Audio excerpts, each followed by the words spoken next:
الشيطان الرجيم بسم الله الرحمن الرحيم وهذا كتاب أنزلناه مبارك فاتبعوه واتقوا لعلكم ترحمون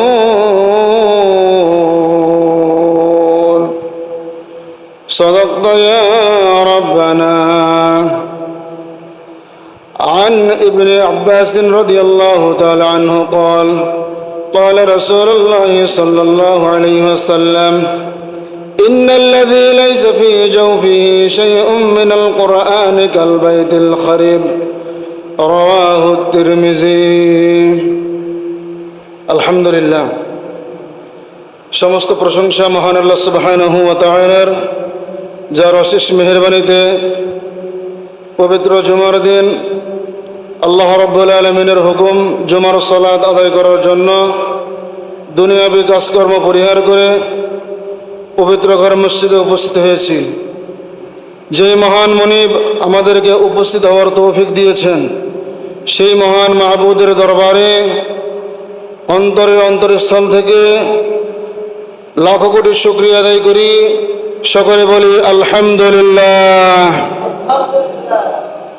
দরুদ ও সালাম পেশ করে বিশ্বনবীর প্রতি, যার দেখানো পথে রয়েছে ইহকালীন শান্তি পরকালীন মুক্তি, সেই বিশ্ব নেতার প্রতি ভক্তিপূর্ণ আদবপূর্ণ দরুদ ও সালাম পেশ করি। সকলে বলি সাল্লাল্লাহু আলাইহি ওয়াসাল্লাম। সম্মানিত হাজিরিন, আমি পবিত্র কোরআনুল কারীমের সূরা আনআমের 155 নম্বর আয়াত তেলাওয়াত করেছি। এটার আলোকেই কিছু আলোচনা পেশ করব ইনশাআল্লাহ, এবং তিরমিজি শরীফ থেকে একটি হাদিসের উদ্ধৃতি পেশ করেছি। দুইটার আলোকেই আমরা কিছু গুরুত্বপূর্ণ কথা বলবো এবং শোনার চেষ্টা করব এবং আমল করার নিয়ত করব ইনশাআল্লাহ। আল্লাহ রাব্বুল আলামিন যেন আমাদের বলা এবং শোনাকে নাজাতের ওসিলা হিসেবে কবুল করেন। সকলে বলুন আমিন। গত জুমায় আমরা আলোচনা করেছিলাম আল কোরআনুল কারীমের পরিস্থিতি সম্পর্কে। কোরআন দিয়ে কোরআনের পরিচয়, এই বিষয়টাকে কেন্দ্র করে আমরা সংক্ষেপে আলোচনা পেশ করেছিলাম। আজকে আমরা কোরআনুল কারীমের বৈশিষ্ট্য ও মর্যাদা, এই দুইটা বিষয়কে কেন্দ্র করে কিছু আলোচনা পেশ করব ইনশাআল্লাহ। আপনারা সকলে মনোযোগ সহকারে শ্রবণ করবেন তো ইনশাআল্লাহ। আমরা যারা উপস্থিত রয়েছি, আমরা যে উপস্থিত হয়েছি, বিশ্বাস করুন, এটা যদি আল্লাহর জন্য হয়ে যায়, আল্লাহর জন্য যদি আমরা বসতে পারি, আল্লাহর জন্য যদি আমরা সময় দিতে পারি, আল্লাহর জন্য যদি আমরা আমলের নিয়তে শ্রবণ করি, তাহলে আল্লাহ রাব্বুল আলামিনের হাবিব বলছেন এই মজলিসে যারা বসে থাকে তাদের নাম আল্লাহ তাআলার কাছে, যে সকল ফেরেশতা রয়েছে তাদের কাছে নাম উল্লেখ করে করে আল্লাহ তাআলা গর্ব করেন। বলেন সুবহানাল্লাহ। আর একটু জোরে সোরে বলেন সুবহানাল্লাহ। আল্লাহ তাআলা খুশি হয়ে যান যে কোরআনের মজলিসে কারা বসেছে, দেখতো কারা কারা বসেছে, কারা কারা আল্লাহর সন্তুষ্টির জন্য শ্রবণ করছে, কারা কারা আল্লাহর সন্তুষ্টির জন্য মনোযোগ সহকারে মন্ত্রমুগ্ধের মতন শ্রবণ করছে, তাদের নাম আল্লাহ তাআলা উল্লেখ করেন। এজন্য যে সকল ভাইয়েরা এখনো মসজিদের বাহিরে রয়েছেন, ভিতরে অনেক ফাঁকা জায়গা রেখে বাহিরে বসার কোনো সুযোগ নেই, আমি বলবো যে অনতিবিলম্বে আল্লাহর হস্তে আল্লাহর সন্তুষ্টি হাসিলের জন্য আল্লাহর মসজিদের ভিতরে প্রবেশ করুন এবং ফাঁকা জায়গাগুলো পূরণ করে বসুন। কারণ শয়তান সবসময় চায় মানুষকে কোরআন থেকে দূরে রাখতে। তাহলে সম্মানিত হাজিরিন, আমি বলছি যে আজকে গত জুমায় আমরা আলোচনা করেছিলাম কোরআনের পরিচয় সম্পর্কে, কোরআনুল কারীমের পরিচয়। আজকে আমরা আলোচনা করব কোরআনের বৈশিষ্ট্য এবং কোরআনের মর্যাদা, এই বিষয়ে সংক্ষিপ্ত পরিসরে আলোচনা করব। আপনারা সকলে একবার বলেন তো আজকে আমাদের আলোচনার বিষয়টা কি? সকলে বলুন কোরআনের বৈশিষ্ট্য, কোরআনুল কারীমের বৈশিষ্ট্য এবং কোরআনুল কারীমের মর্যাদা, এই বিষয়ে আমরা সংক্ষিপ্ত পরিসরে আলোচনা করার চেষ্টা করব ইনশাআল্লাহ। ওমা তাওফীকি ইল্লা বিল্লাহ আলাইহি তাওয়াক্কালতু ওয়া ইলাইহি উনীব। রব্বি ইশরাহ লি সাদরি ওয়া ইয়াসসির লি আমরি ওয়াহলুল উকদাতাম মিন লিসানি ইয়াফকাহু কওলি। আল্লাহ রাব্বুল আলামিন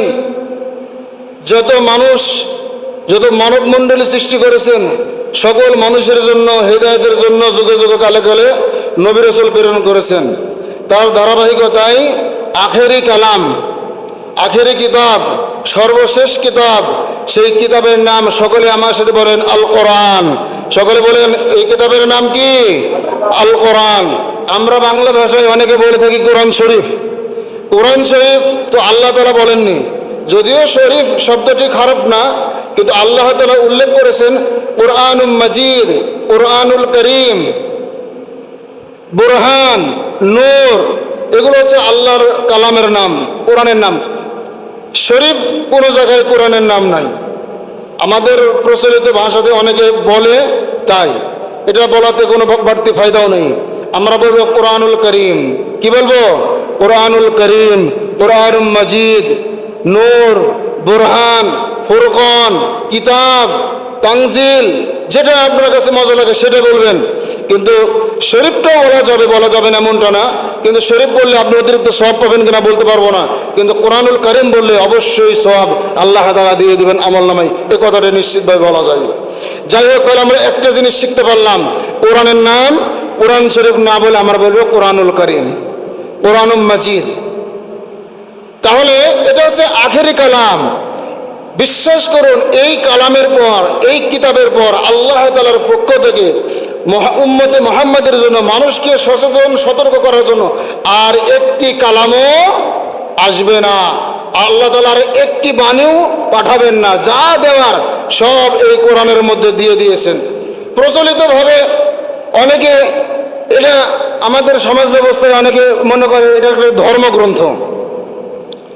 সবাই ভালো করে খেয়াল করুন, আমাদের কথার মধ্যে, চিন্তার মধ্যে কত ভুল থাকে, এটা ক্লিয়ার হওয়ার দরকার। অনেকে মনে করে এটা ধর্মগ্রন্থ, অনেক শিক্ষিত মানুষ বলে এটা ধর্মগ্রন্থ, প্রচলিত অর্থে ধর্মগ্রন্থ বলে, কিন্তু আসলে এটা মূলত ধর্মগ্রন্থ নয়।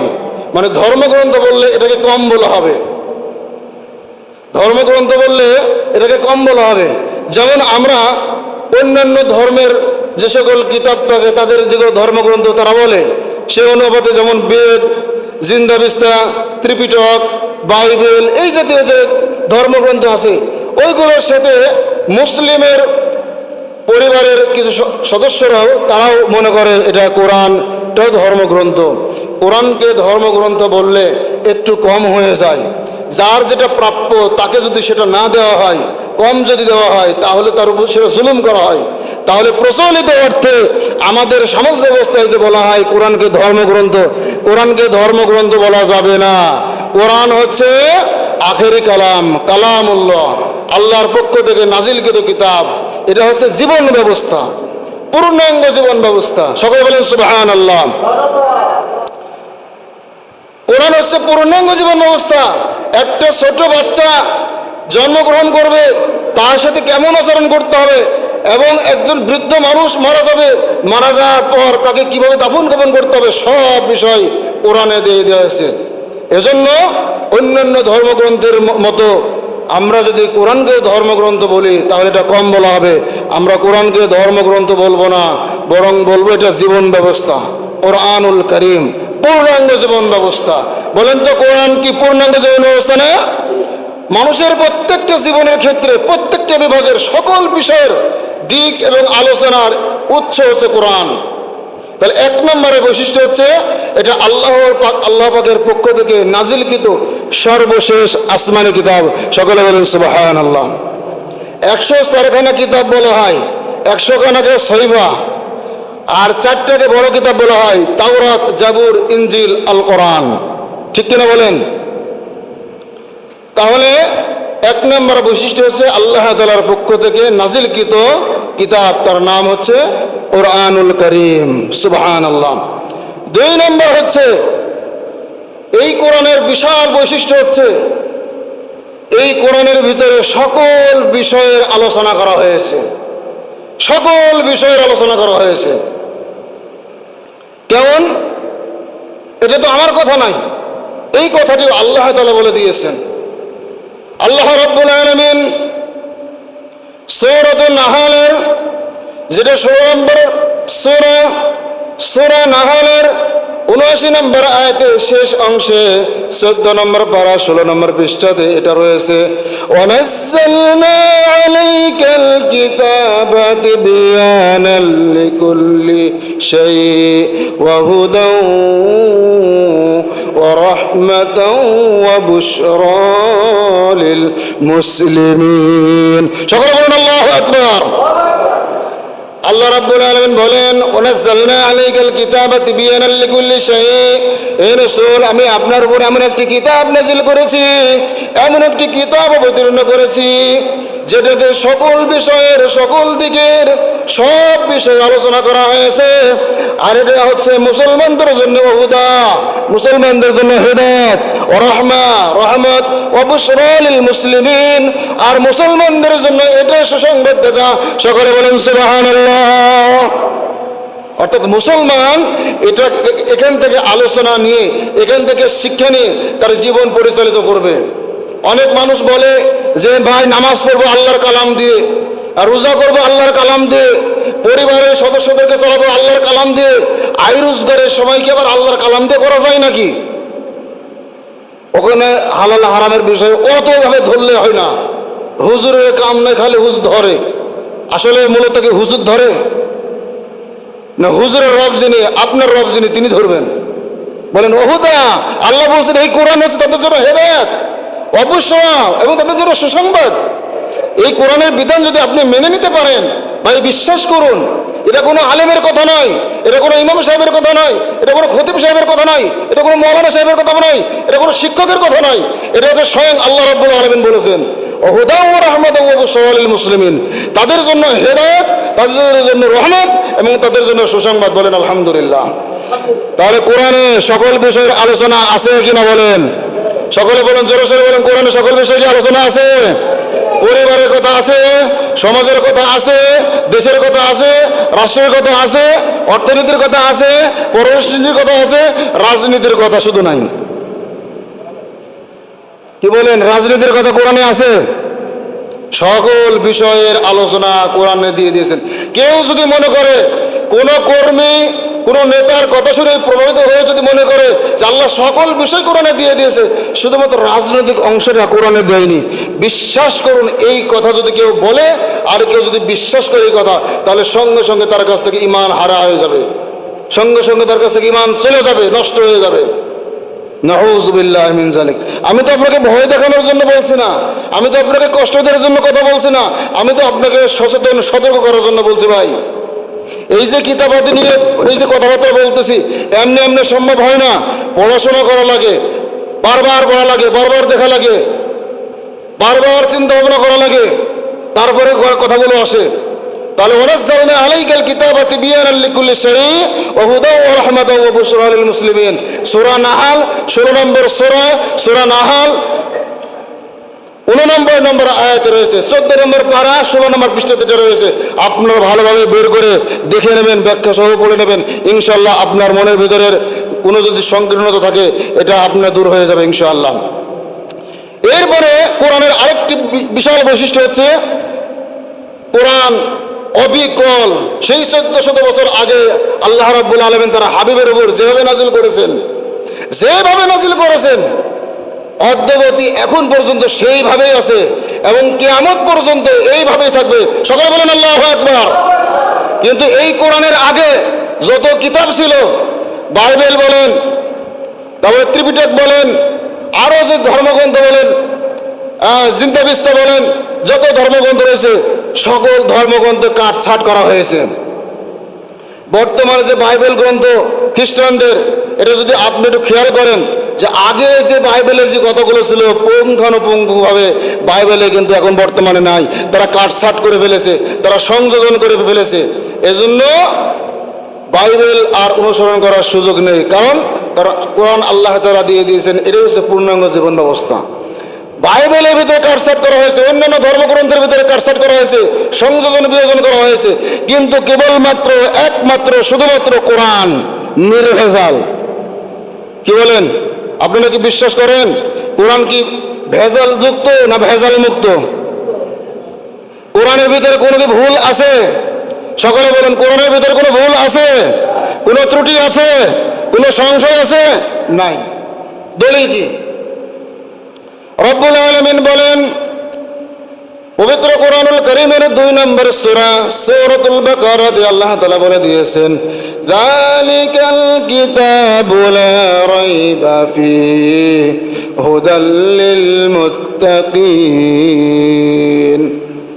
যালিকাল কিতাব, ইহা ওই কিতাব যার ভিতরে কোনো সন্দেহের সংশয়ের কোনো সুযোগ নেই, কোনো সন্দেহ নাই, কোনো সংশয় নাই। হুদাল লিল মুত্তাকিন, এটা মুত্তাকিদের জন্য হেদায়েত। সকলে বলেন সুবহানাল্লাহ। কেউ যদি আল্লাহ ওয়ালা হতে চায়, কেউ যদি আল্লাহর ওলি হতে চায়, কেউ যদি আল্লাহর মাহবুব বান্দা হতে চায়, তাহলে তাকে কোরআন ধরা লাগবে, তাহলে তাকে কোরআন জানা লাগবে, তাহলে তাকে কোরআন পড়া লাগবে, তাহলে তাকে কোরআন অনুযায়ী জীবন করা লাগবে, তা না হলে ওলি হওয়া যাবে না। আর আমাদের সমাজ ব্যবস্থায় দেখা যায় যে কিছু কিছু বলে যে আমরা আল্লাহর ওলি, আমরা আল্লাহর বন্ধু, কি ওদের নামাজ পড়ে না। ওদের নাকি কলবে কলবে আল্লাহর সাথে জিকির হয়, বলে কলবে কলবে মিল না হইলে মনের আশা পূরণ হয় না, এরকম গানও তারা বলে। তা আমি একটা কথা বলি যে আল্লাহর ওলি হতে হলে 1 নম্বরে জানা লাগবে কোরআন। আপনি যার কাছ থেকে নসিহত নেবেন, যার কাছ থেকে আপনি হেদায়েত দিতে যাবেন, যার কাছ থেকে আপনি সুন্দর কথা শুনবেন, আপনি দেখবেন যে তার ভিতরে কোরআন আছে কিনা, সে কোরআন জানে কিনা, সে কোরআন বুঝে কিনা, সে কোরআন অনুযায়ী চলে কিনা। এই বিষয়গুলো খেয়াল করেই কেবল তার কাছ থেকে হেদায়েতের বাণী নিতে হবে, নাহলে কিন্তু বিপদ, নাহলে কিন্তু বিপদ। কয়েকদিন আগে সামাজিক যোগাযোগের মাধ্যমে একটা খবর দেখলাম, মানে লোম শিউরে উঠবে, মসজিদের খতিবের দায়িত্ব পালন করছে দীর্ঘদিন ধরে, কিন্তু তারা খ্রিস্টান মিশনারির তারা এজেন্ট হিসেবে কাজ করছে। তারা মানুষকে নামাজ পড়াচ্ছে, সব কিছু করছে, কিন্তু মাঝে মাঝে বলছে যে কোরআনে মুহাম্মাদের নাম কয়বার আছে, তার সাথে ঈসার নাম বেশি আছে, এজন্য তোমরা ঈসার উপরেও ঈমান আনো। সাধারণ মানুষের কেউ যদি একটা বড় টুপিওয়ালা, বড় জুব্বাওয়ালা আসে এরকম একটা কথা বলে, তখন সে কি বলবে? আরে ওয়াইদ ক্বালা ঈসা ইবনে মারইয়াম, হ্যাঁ ঈসার কথা তো মেলা কথা আছে কোরআনে, তাহলে বিভ্রান্ত হবেন না? কি বলেন, বিভ্রান্ত হওয়া যাবে না? এজন্য জাত্তার কাছ থেকে শোনা যাবে না। কেউ লেবাস, শয়তান কিন্তু লেবাস ধরেও কিন্তু ওয়াসওয়াসা দিতে পারে, এজন্য খুবই সাবধান। খ্রিস্টান মিশনারিরা অনেক অর্থ ব্যয় করছে, সাধারণ মানুষকে যারা অর্থের অভাবে থাকে তাদেরকে মানে কন্ট্রাক্ট করে তাদেরকে এই ঈমান হারা করছে, এবং তারা খ্রিস্টান করার জন্য তারা চেষ্টা চালাচ্ছে। এই জন্য এই ব্যাপারে আমাদের সচেতন হতে হবে। যাই হোক, তাহলে কোরআনের ভিতরে কোনো বিকৃতি নাই, কোনো ত্রুটি নাই, কোনো সংকীর্ণ নাই, মানে কোনো দুশ্চিন্তার কারণ নাই। এই সূরা বাকারার এখানে রয়েছে আলোচনা, আরেকটা রয়েছে আলোচনা, وما كان هذا القرآن أن يفترى من دون الله ولكن تصديق الذي بين يديه وتفصيل الكتاب لا ريب فيه من رب العالمين। কোরআন তো এমন না যে যার মধ্যে কোনো বক্রতা ঢুকবে, যার মধ্যে কোনো ত্রুটি থাকবে, কোরআন তো এমন না। লা রাইবা ফি, এর মধ্যে কোনো সন্দেহ নাই, কোরআনের ভিতরে কোনো সন্দেহ সংশয় কোনো কিছু নাই বলেছেন আল্লাহ সুবহানাহু ওয়া তাআলা। এছাড়া আল্লাহ তাআলা অনেক সময় বলেছেন যে কেউ যদি কোরআনকে ভুল প্রমাণ করতে চাও, তোমরা শুধু নিজেরা না, ওয়াদউ শুহাদাআকুম মিন দুনিল্লাহি ইন কুনতুম সাদিকিন, তোমরা যদি কোরআনকে ভুল প্রমাণিত করতে চাও তাহলে তোমরা এই কোরআনের পরিবর্তে আরেকটা সূরা দেখাও, একটা আয়াত দেখাও। কিন্তু এই চ্যালেঞ্জ কেউ মোকাবেলা করতে পারে নাই। তাহলে কোরআন হচ্ছে নির্ভেজাল, এটা হচ্ছে কোরআনের একটা উল্লেখযোগ্য বৈশিষ্ট্য। সকলে বলেন আলহামদুলিল্লাহ। সম্মানিত হাজিরিন, তাহলে এই কোরআন থেকে আমাদের শিক্ষা নিতে হবে। যদি কোরআন থেকে আমরা শিক্ষা নিতে পারি তাহলে কিন্তু আমাদের জীবন বরকতময় করে দেবেন কে? আল্লাহ। কোরআনের আরেকটি বৈশিষ্ট্য হচ্ছে কোরআনের ভাষা এবং সাহিত্য অতুলনীয়, অপূর্ব। কোরআনের ভাষার সাথে কোরআনের সাহিত্যের সাথে অন্য কোনো ভাষা, অন্য কোনো সাহিত্যে মানে মিল হয় না। কোরআনের ভাষা আপনি সেই তেলাওয়াত করবেন, আপনি যেখান থেকে তেলাওয়াত করবেন ছন্দ মিলে যাবে, ভাষাও মিলে যাবে। আল্লাহ তাআলা এমনভাবে বর্ণনা করেছেন যে মজাই লাগে শুনতে। ঘন্টার পর ঘন্টা নামাজ শুরু হলেই প্রত্যেকটা ইমাম সাহেব সূরা ফাতিহা পড়ে। কোনো ইমাম সাহেব আছে কি সূরা ফাতিহা বাদ দিয়ে এতদিন তো সূরা ফাতিহাই পড়লাম, আজকে নাহলে একটা অন্য একটা সূরা দিয়ে শুরু করি নামাজ? যদি কেউ এরকম করে পেছন থেকে লোকমা শুরু হয়ে যাবে। কি বলেন, ঠিক কিনা? সূরা ফাতিহা সেই শুরু হয়েছে তেলাওয়াত এখন পর্যন্ত, তাও মজা কিন্তু কমে না, মজাই লাগে।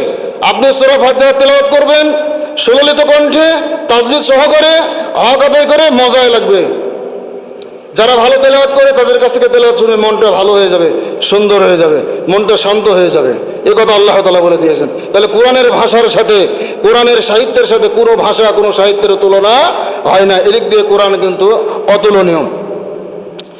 একমাত্র কিতাব কোরআন, খুবই গুরুত্বপূর্ণ কথা শুনে নেন। কোরআন একমাত্র কিতাব যেই কিতাবে ধর্মের নাম এবং অনুসারের নাম এই কোরআনের ভিতরে রয়েছে। বলেন সুবহানাল্লাহ।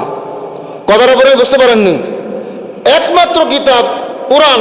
কোরআন ছাড়া অন্য কোনো ধর্মগ্রন্থে, অন্য কোনো কিতাবে ওই মুসলিম মানে ওই ধর্মের অনুসারের নাম অথবা ওই ধর্মের নাম অন্য কোনো কিতাবে নাই।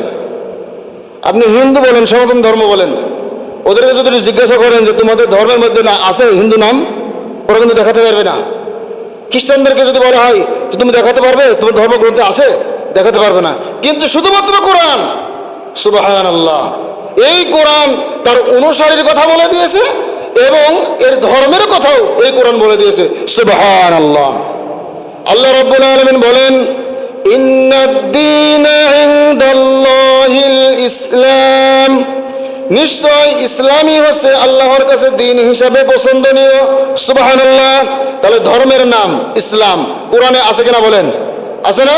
সূরা আলে ইমরানে। আবার আমরা যে মুসলিম এই পরিচয় কোরআনে আমরা কোথায় পাবো?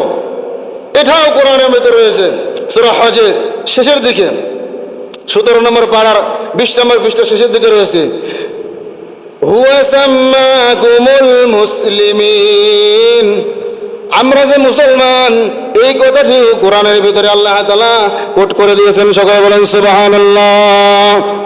যারা বলে লা ইলাহা ইল্লাল্লাহু মুহাম্মাদুর রাসূলুল্লাহ, সকলে বলেন লা ইলাহা ইল্লাল্লাহু মুহাম্মাদুর রাসূলুল্লাহ সাল্লাল্লাহু আলাইহি ওয়াসাল্লাম। যারা এই কালিমা পড়বে, বিশ্বাস করবে, এই কালিমার দাবি অনুযায়ী আমল করবে, তারাই হচ্ছে মুসলমান। ওয়াসাম্মাকুমুল মুসলিমিন। তাহলে কোরআনে কিন্তু আপনি যে মুসলমান এই পরিচয় কোরআনে দিয়ে দিয়েছে। আপনি যে দিন গ্রহণ করেছেন, যে ধর্ম গ্রহণ করেছেন, সেই ধর্মের নামও কিন্তু এই কোরআনে রয়েছে। সুবহানাল্লাহি ওয়া বিহামদিহি। সম্মানিত হাজিরিন, কোরআনের আরেকটি উল্লেখযোগ্য বৈশিষ্ট্য হচ্ছে সর্বাধিক পঠিত কিতাব। এমন কোনো কিতাব নাই, কোরআনের ধারে কাছেও নাই, যে কোরআন যত তেলাওয়াত করা হয়, কোরআন যত পাঠ করা হয়, এরকম ভাবে অন্য কোনো কিতাব, অন্য কোনো পুস্তক পাঠ করা হয়, এরকম কোনো নজির নাই। শুধু তাই নয়, এত তেলাওয়াত করা হয় যেটা কল্পনার বাহিরে। বলেন তো, কোরআন যত তেলাওয়াত করা হয়, কোরআন যত পাঠ করা হয়, কোরআনের মতো অন্য কোনো বই, অন্য কোনো পুস্তক, অন্য কোনো ধর্মগ্রন্থ এত পাঠ করা হয় আপনাদের জানা আছে? জানা নাই। তার মানে কোরআনই হচ্ছে সবচেয়ে বেশি পঠিত কিতাব। সুবহানাল্লাহি ওয়া বিহামদিহি। কোরআনের আরেকটি বৈশিষ্ট্য হচ্ছে মুখস্থ করা।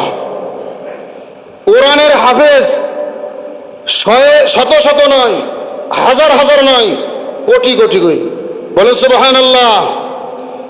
সমস্ত কোরআনের কিতাব যদি পুড়ে ছারখার হয়ে যায়, হারিয়ে যায়, তবুও দুনিয়া থেকে কোরআনকে নিঃশেষ করা যাবে না। 10টা হাফেজ সাহেবকে যদি একত্রিত করে একটু যদি সময় দেওয়া হয়, তাহলে আবার পুনরায় কোরআন লিখিত লেখা সম্ভব। এরকম হাফেজ রয়েছে। সম্মানিত হাজিরিন, আপনারা কি বলতে পারবেন যে অন্য কোনো পুস্তক, অন্য কোনো কিতাব, অন্য কোনো ধর্মগ্রন্থ মানুষ মুখস্থ করেছে? কি বলেন? আপনাদের কেউ কি জানেন যে আমার এই প্রতিবেশী, আমার এই লোক অথবা এই এলাকার লোক উনি এই ধর্মের এই কিতাবটা মুখস্থ করেছে অথবা এই বইটা মুখস্থ করেছে? নজির আছে? নজির নাই। একমাত্র কোরআন, একমাত্র কোরআন, শুধুমাত্র কোরআন মুখস্থ করার জন্য সহজ করে দিয়েছেন আল্লাহ তাআলা। বলেন সুবহানাল্লাহ। আল্লাহ রাব্বুল আলামিন বলেন ওয়ালাকাদ ইয়াসসারনাল কুরআনা লিযিকরি ফাহাল মিন মুদ্দাকির। সূরা কমরের ভিতরে রয়েছে 27 নম্বর পারাতে আল্লাহ বলেন আমি কোরআনকে তোমাদের জন্য সহজ করে দিয়েছি। সকলে বলেন সুবহানাল্লাহ। আর আরেকটি কথা, এই যে কোরআন মুখস্থ করেছে, যারা মুখস্থ করবে তাদের মর্যাদাও ঠিক আল্লাহ তাআলা বেশি করেই দিবেন। এরপরে কোরআনের আরেকটি উল্লেখযোগ্য বৈশিষ্ট্য হচ্ছে যে কোরআন একটি মুজিজা। বলেন তো কোরআন একটি কি? মুজিজা। প্রত্যেকটা নবী রাসূলকে আল্লাহ তাআলা মুজিজা দিয়েছেন। সুবহানাল্লাহ বলবেন না? প্রত্যেকটা নবীকে আল্লাহ তাআলা রাসূলকে কি দিয়েছেন? মুজিজা দিয়েছেন। যেমন হযরত মূসা আলাইহিস সালাম, মূসা আলাইহিস সালামকে আল্লাহ তাআলা মুজিজা দিয়েছিলেন কি? একটা লাঠি। আল্লাহ বলেন ওয়ামা তিলকা বিয়ামিনিকা ইয়া মূসা। এ মূসা তোমার ডান হাতেটা কি? মূসা আলাইহিস সালাম বললেন লাঠি। আল্লাহ বলেন শুধু লাঠি নয়, তুমি এটা লাঠিটা ফেলে দাও। যেমনি তিনি লাঠিটা ফেলে দিলেন, হিয়া হাইয়াতুন তাসআ, বিশাল একটি সাপে পরিণত হয়ে গেলেন। বলেন আল্লাহু আকবার। আর মুজিজাটা হচ্ছে এমন জিনিস, সমকালীন সময়ে, সেই সময়ে ইসলামের পক্ষে যারা থাকতো তাদেরকে আল্লাহ মুজিজা দিতেন। তাদের বিরুদ্ধে যারা কাফের বেঈমান, তারা জাদু টনা আরো হাবিজাবি যেগুলোকে মোকাবেলা করার জন্য আল্লাহ তাআলা মুজিজার মাধ্যমে মোকাবেলা করাতেন। যেমন মূসা আলাইহিস সালামের সময় জাদুর প্রাদুর্ভাব ছিল। জাদুকররা জাদু করে বড় বড় আপনার সাপ, বিচ্ছু, আরো সিংহ বিভিন্ন রকমের ইয়া করে। সাময়িক সময়ের জন্য মূসা আলাইহিস সালাম ঘাবড়ে গেলেন, কিন্তু আল্লাহ তাআলা বললেন আপনি ঘাবড়ে গেলে হবে না, আপনার হাতের লাঠিটা ফেলে দিন। যেমনি লাঠি ফেলে দিলেন সঙ্গে সঙ্গে বিশাল একটা সাপে পরিণত হয়ে গেলেন। আর সাপ যখনই হাঁ করলো তখন ওই জাদুকরদের জাদু করা যত রকমের সাপ বিচ্ছু হাবিজাবি জাদু যা ছিল সব মূসা আলাইহিস সালামের লাঠি মার্কা সাপের পেটের ভিতরে যা ঢুকলো। সকলে বলেন আল্লাহু আকবার। এটা হচ্ছে মুজিজা। দাউদ আলাইহিস সালামকে আল্লাহ তাআলা মুজিজা দিয়েছিলেন। তিনি লোহা পেলে পোড়ানোর দরকার ছিল না, লোহাকে তিনি যদি হাত দিয়ে চেপে ধরতেন তাহলে পানির মতন গলে পড়ে যেতেন। সুবহানাল্লাহ। ঈসা আলাইহিস সালামকে আল্লাহ তাআলা মুজিজা দিয়েছিলেন। অন্ধ ব্যক্তির চোখে যদি হাত বুলাই দিতেন অন্ধ ব্যক্তি চক্ষুষ্মান হয়ে যেতেন। কুষ্ঠরোগওয়ালা ব্যক্তি যদি থাকতেন তার গায়ে হাত বুলিয়ে দিলে তার কুষ্ঠরোগ ভালো হয়ে যেত। সুবহানাল্লাহ। এটা ছিল ঈসা আলাইহিস সালামের মুজিজা। কিন্তু পয়গম্বররা যখন দুনিয়ার থেকে বিদায় নিলেন তখন তাদের মুজিজাও আল্লাহ তাআলা উঠাই নিলেন। কিন্তু বিশ্বনবী মুহাম্মদুর রাসূলুল্লাহ সাল্লাল্লাহু আলাইহি সাল্লাম দুনিয়া থেকে চলে গেছেন, কিন্তু তিনি তার মুজিজা নিয়ে যান নাই, এখনো রেখে গেছেন। সেই মুজিজার নাম কি? কোরআন। বিশ্বনবী সাল্লাল্লাহু আলাইহি সাল্লামের জীবদ্দশায় 3000-এর উপর মুজিজা ঘটেছিল। তার মধ্যে সর্বোৎকৃষ্ট মুজিজা হচ্ছে কোরআনুল কারীম। এই কোরআন আমাদের সামনে বিদ্যমান। এই কোরআনকে আমরা মর্যাদা দিতে জানি না। এই কোরআন একটি বিশাল কোরআন। এই কোরআনের মর্যাদা অনেক বেশি। আমরা আজকে বেশি আলোচনা করব না, শুধুমাত্র কোরআনের বৈশিষ্ট্য আমি যেগুলো বললাম এই বৈশিষ্ট্যগুলো এত, এছাড়া আরও অনেক বৈশিষ্ট্য রয়েছে। এখন শুধুমাত্র কয়েকটি মর্যাদার কথা বলবো যে কোরআন মানুষের মর্যাদা কীভাবে বৃদ্ধি করে দিতে পারে। ভালো করে খেয়াল করুন। আমরা তো কোরআন পড়ি না, কোরআন অনুযায়ী চলি না। আমরা মনে করি গতানুগতিকভাবেই যে প্রথমে বললাম এটা একটি ধর্মগ্রন্থ। আপনি খেয়াল করে দেখবেন অনেক শিক্ষিত মানুষ যারা সাধারণ শিক্ষায় শিক্ষিত তারা কোরআনকে অনেক ক্ষেত্রে ধর্মগ্রন্থ বলে, কিন্তু কোরআনকে ধর্মগ্রন্থ বললে কম বলা হবে। কোরআনকে ধর্মগ্রন্থ বললে কম বলা হবে।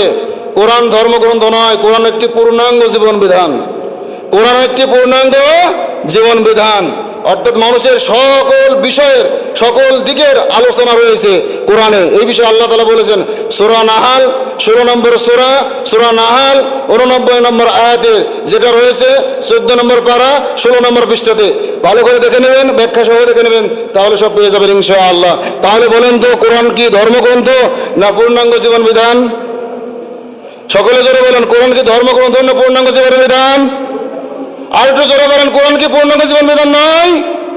পূর্ণাঙ্গ জীবন বিধান, হ্যাঁ।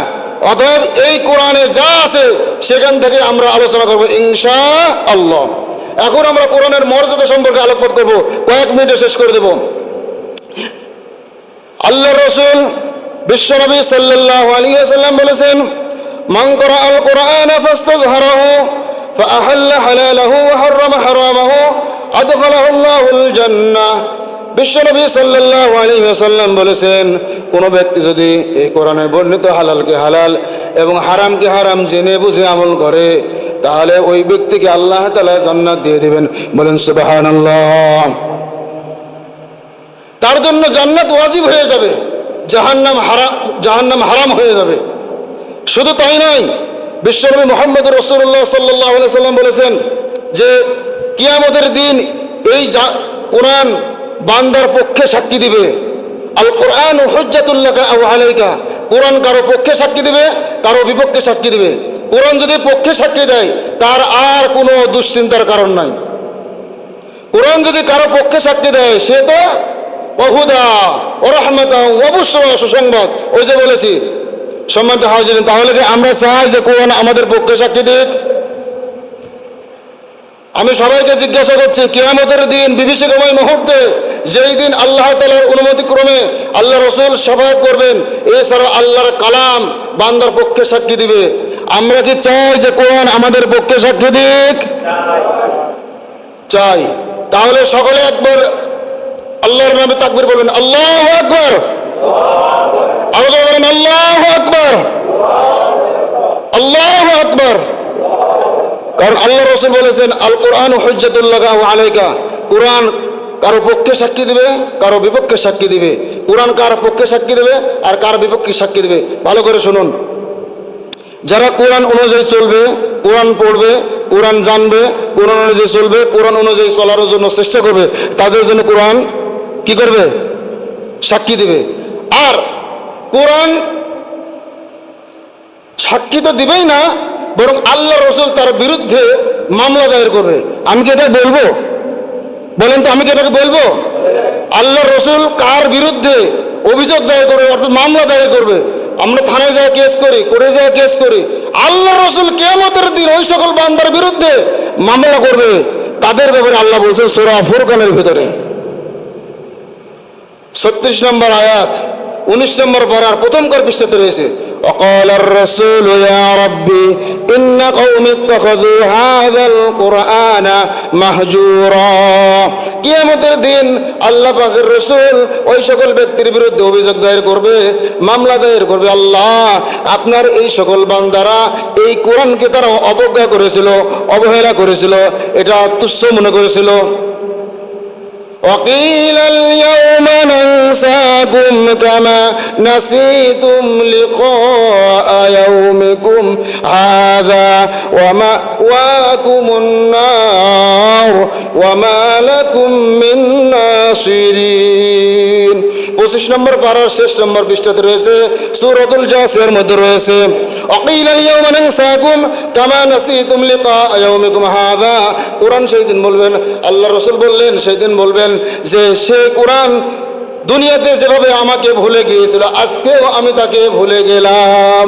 ওয়ামাওয়াকুমুন নার, আর তার জন্য জাহান্নাম অবধারিত।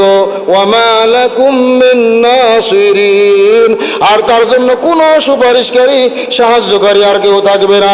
সকলে বলুন নাউযুবিল্লাহ। তার এই কথা থেকে আর কোনো কথা লাগে না। আমি এখন এই আলোচনা শেষ করে দেব। আপনি শিক্ষিত হন, আপনি আর্থিকভাবে সচ্ছল হন, আপনি ধনাঢ্য ব্যক্তি হন, আপনি বড় বংশের লোক হন, আপনি যে পর্যায়ে থাকেন ভাই, যে পর্যায়ে থাকেন বিয়াই, যে পর্যায়ে থাকেন চাচা, যে পর্যায়ে থাকেন আত্মীয়, যে পর্যায়ে থাকেন মুসল্লিবৃন্দ, আপনি যদি কোরআনের হক আদায় করে না চলার চেষ্টা করেন, বিশ্বাস করুন আপনাকে ধরা খেতেই হবে। আল্লাহ তাআলা যেন আমাদের মাফ করে দেন, সকলে বলেন আমিন। এজন্য কোরআন জানবো, কোরআনের বৈশিষ্ট্য বললাম, কোরআন জানবো, কোরআন বুঝবো, কোরআন অনুযায়ী আমল করব, কোরআনের শিক্ষায় শিক্ষিত হবে এবং কোরআনের শিক্ষা সমাজে রাষ্ট্রে বাস্তবায়ন করার জন্য আমরা সকলেই পরন্তকর প্রচেষ্টা চালাবো। মহান রব আমাদের সকলকে সেই তৌফিক দান করুন, সকলে বলুন আমিন। ওয়া আখিরু দাওয়ানা আনিল হামদুলিল্লাহি রাব্বিল আলামিন।